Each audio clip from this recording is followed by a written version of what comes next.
Hi friends, welcome back to కారంపూడి'sVlog. జిలేబీలో ది బెస్ట్ ఏంటంటే పన్నీర్ జిలేబీనండి. చాలా టేస్టీగా ఉంటుంది.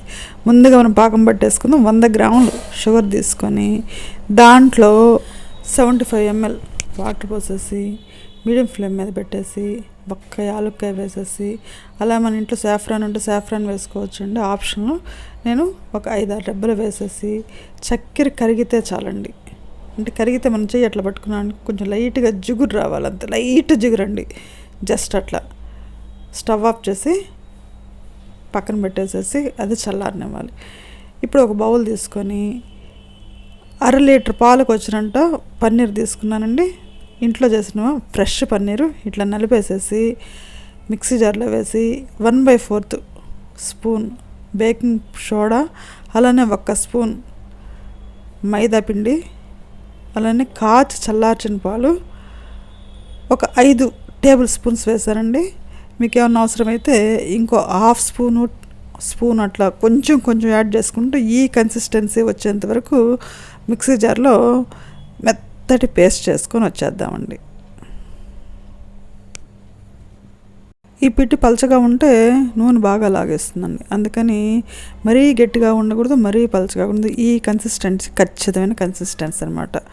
ఇప్పుడు ఒక ప్లాస్టిక్ కవర్కి ఒక సైడు చిన్న రంధ్రం చేసేసి ఒక గ్లాస్లో పెట్టేసి దాంట్లో మనం పేస్ట్ చేసుకున్నటువంటి పిండిని కొంచెం వేసేసి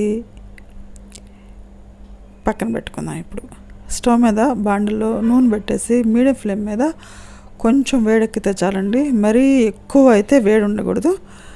మీడియం ఫ్లేమ్లో పెట్టేసుకొని చక్కగా ఒకసారి టెస్ట్ చేయండి, ఆ నూనె కొంచెం వేడెక్కిందా లేదని. టెస్ట్ చేసిన తర్వాత మనం ఈ పిండిని చక్కగా అట్లా జిలేబీ స్టైల్లో ఒత్తేసుకుందామండి.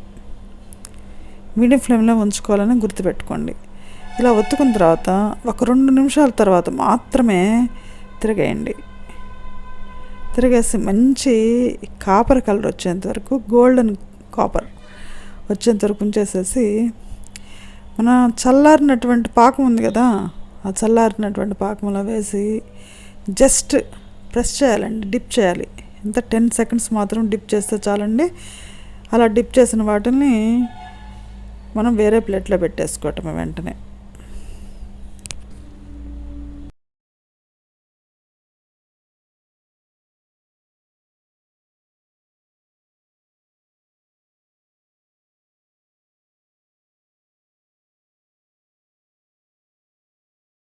ఇంతేనండి, పన్నీర్ జిలేబీ చేయడం చాలా టేస్టీగా ఉంటుంది. మన ఫంక్షన్స్లో పెడుతుంటారు కదా, అదే టేస్ట్తో వచ్చింది. మీరు ఒక్కసారి ట్రై చేయండి. ఈ వీడియో మీ అందరికీ నచ్చే ఉంటుంది అనుకుంటా అండి. ముందుగా సబ్స్క్రైబ్ చేసుకోండి నా ఛానల్ని. పక్కన బెల్ ఐకాన్ వస్తుంది, క్లిక్ చేస్తే ఆల్ ఆప్షన్ వస్తుంది, అది కూడా క్లిక్ చేస్తే నా వీడియో నోటిఫికేషన్స్ అన్నీ మీ ముందుగా కనిపిస్తాయి. మరోసారి మీ ముందు ఉంటుంది మీ శ్రీదేవి.